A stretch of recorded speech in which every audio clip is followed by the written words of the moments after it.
queria falar um pouco hoje sobre Melanie Klein, né? Como eu travei contato com as obras completas de Melanie Klein,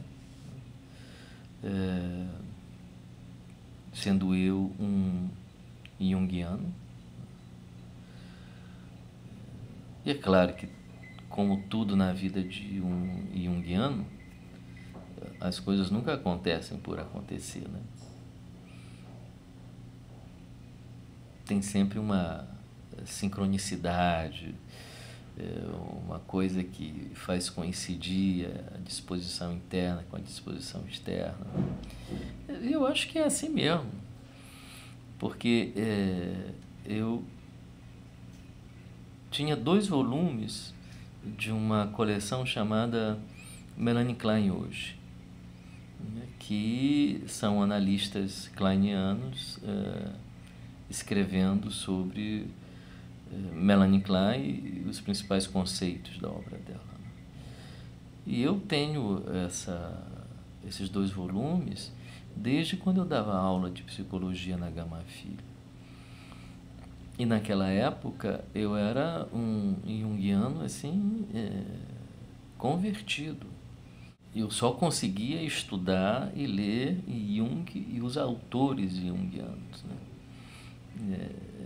Tinha um certo preconceito, talvez dificuldades em ler, por exemplo, outras escolas psicanalíticas, né? Sempre apreciei Freud, sempre, né? Talvez não no primeiro período, porque li os textos dele sobre religião e achei que ele exagerava um pouco, né? Mas hoje compreendo a posição dele sobre o fenômeno religioso e acho atualíssimo, né? Acho que Freud é um dos grandes místicos da modernidade, né? Um espírito provocador, né? Provocador da cultura, né? É um espírito polêmico, porque vê mais adiante, né? Um espírito não acomodado, não institucional. As posições dele eram posições incompatíveis com qualquer instituição. Talvez por isso nunca tenha sido convidado a ser professor, ao contrário do Jung, que era muito mais politicamente correto do que Freud, né? Jung era muito mais conservador, na verdade, do que Freud, em muitos aspectos, né? Sexualmente não, né? Mas embora Freud fosse extremamente vanguarda no que concerne a questão sexual, ele desfrutou muito pouco das descobertas dele sobre sexualidade. Ele diz isso, inclusive, não sou eu que estou dizendo. Ele diz isso numa carta a um pastor chamado Oscar Pfister, né?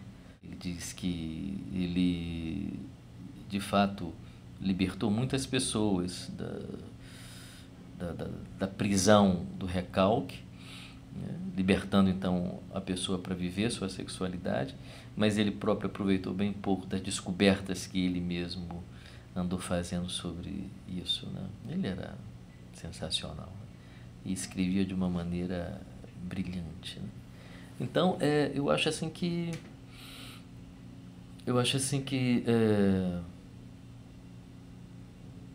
Freud é um gênio, né? E a obra dele, como os textos, digamos assim, judaicos, como a Bíblia, né? A obra dele é atemporal, poderia ser tranquilamente inserida na Torá. O Freud, as obras completas de Freud é como se fosse um cânon freudiano. É um grande profeta. Eu acho que os freudianos não vão gostar disso, mas Então, o que eu acho. eu tinha esse Melanie Klein hoje. Publicado pela Imago. É uma coordenação de um brasileiro que eu acho que mora em São Paulo. Acho que Elias Malé. Malé ou Malé, não. Uma pessoa muito competente. Escreve muito bem. Eu acho que é um top da escola kleiniana no Brasil. E a coordenadora é inglesa, né? Eu acho que é Elizabeth Spilos, algo assim. Enfim, esse livro eu tinha há mais de 15 anos na minha biblioteca e nunca havia lido. Né? Falei, nunca havia lido.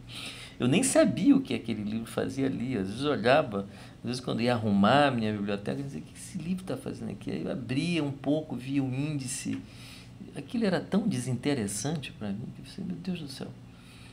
O vendedor me empurrou esses 2 livros, porque isso aqui é muito desinteressante, isso aqui, né? Acontece que um belo dia eu vi aqueles livros de verdade. E li, primeiramente, um artigo de um analista kleiniano, ele fez análise com Melanie Klein, chamado Herbert Rosenfeld.